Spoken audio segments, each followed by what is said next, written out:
talk about Alison Morgan is the name on the Yes. birth paper. Queen Zionites, the Itesologist, is who came out of that. Tell me about that transition.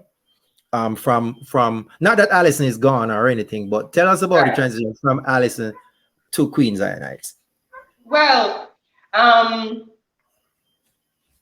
Alison went on a journey very early in life, but a more positive step happened with her at about 18.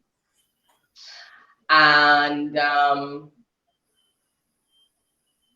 the name Zion came about through a very special relationship that I ended up having.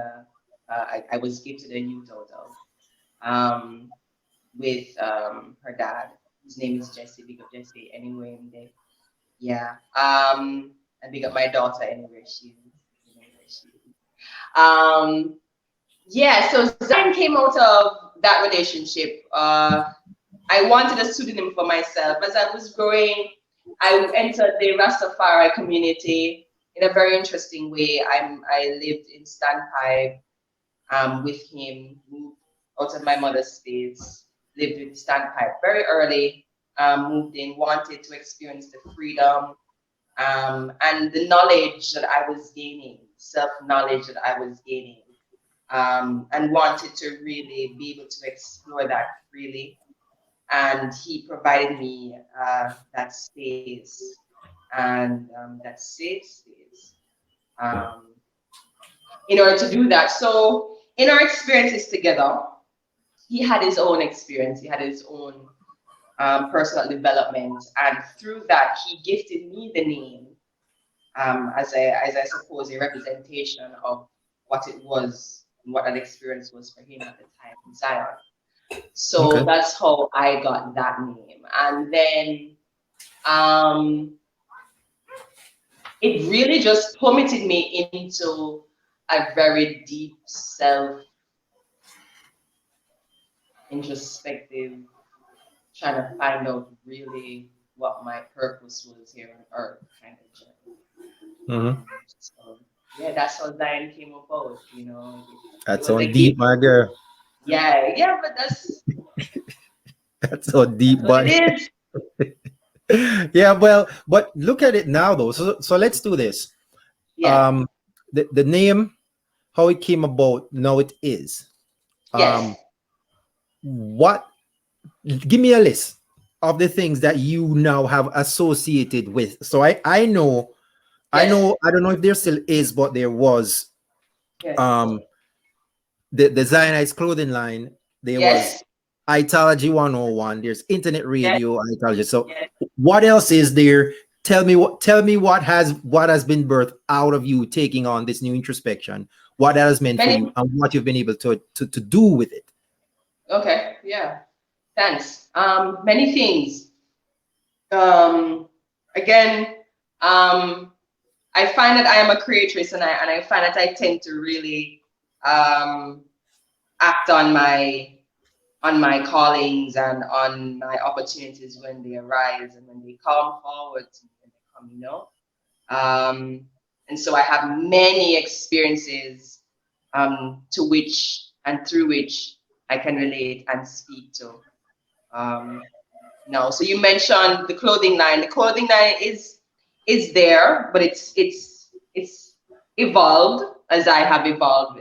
Um, Initially, it was uh, t-shirts, skirts. Like I would do uh, gears from head to toe. Yes, I have some. I've done, yeah, I have hats, crochet, custom made hats. I don't do, I mean, it may now end up that way as I continue to expand because I'm now, allowing myself to work with other people and other crochet artists as we go on. So anything can happen with that. But initially it was custom crochet hats, custom crochet crowns, as I really call them. I call my pieces crowns because I really find that it is a calling for me as well to really have people recognize their sovereignty.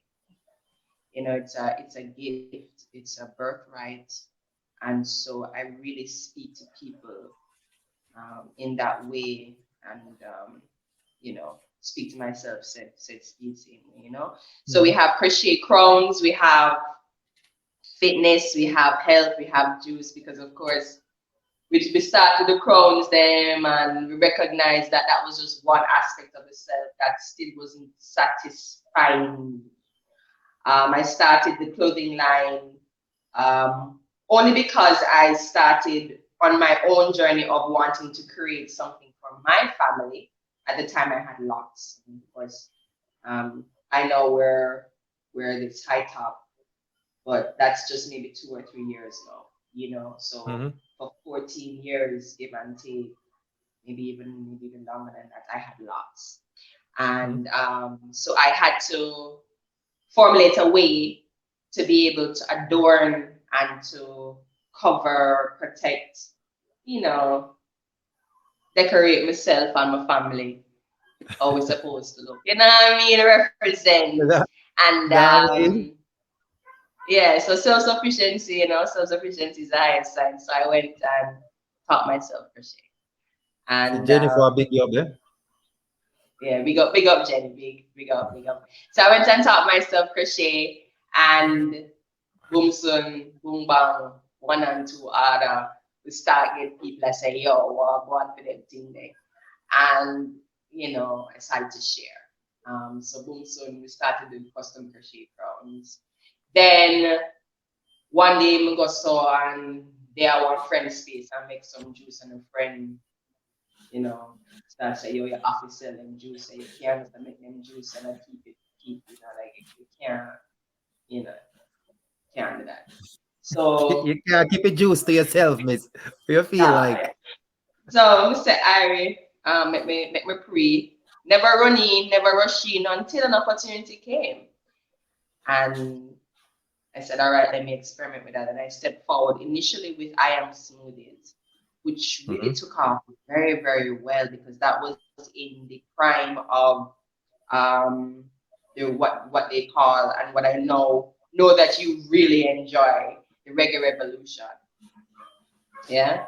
So when Yeah. that really started to just a lot of the underground reggae parties and themes and schemes, quotation mark for want of a better word, was happening, and were happening, and I became a part of it. I was always kind of part of the community as a dance in a little way, but my entrepreneurial spirit just couldn't, give up. And although I was doing custom crochet crowns, the truth is income wasn't sustaining me as I would like have liked. Mhm. So I decided to take on another aspect of myself and to explore it. And so I became a juice chef, and I started to do mobile juices, set up at different um, parties and stuff. So of course you would see me as the only female entrepreneur doing something like that at many parties. Yeah, I just drive up with my ride, and I just start, moving. Can I say shit on this? Can I okay? Can I say that? Guys, go ahead, moving shit.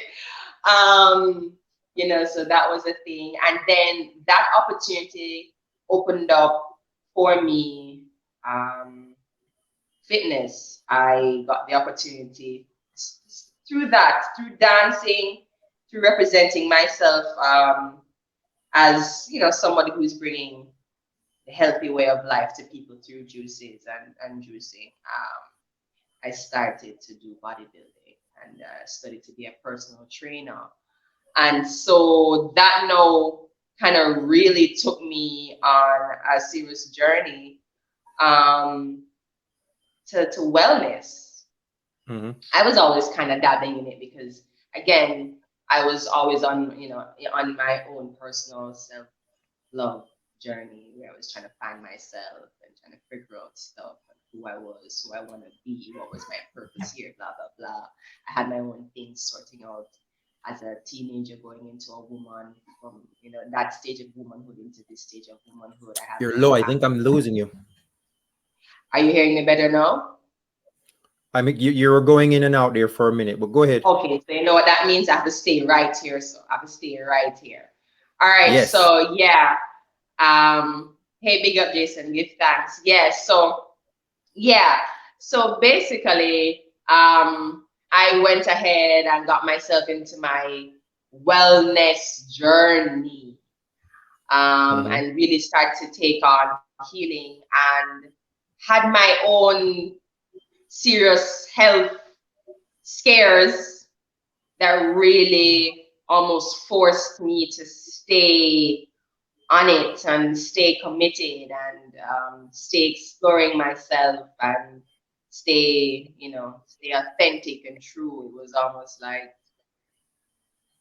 my life depended on it, in a Right. little way. It's Literally. kind of, Literally. yeah, it's kind of scary to say it that way, but really and truly, you know, that's that's what it is. That's what that's what it is. That's what it represented. Like I needed to take my life back. I couldn't just allow it to just do what it was doing. It was unsatisfactory. It was it was just too much things that was just not okay for me that was happening. Your video freeze. So The video freeze with a face. You see, down your background. eh!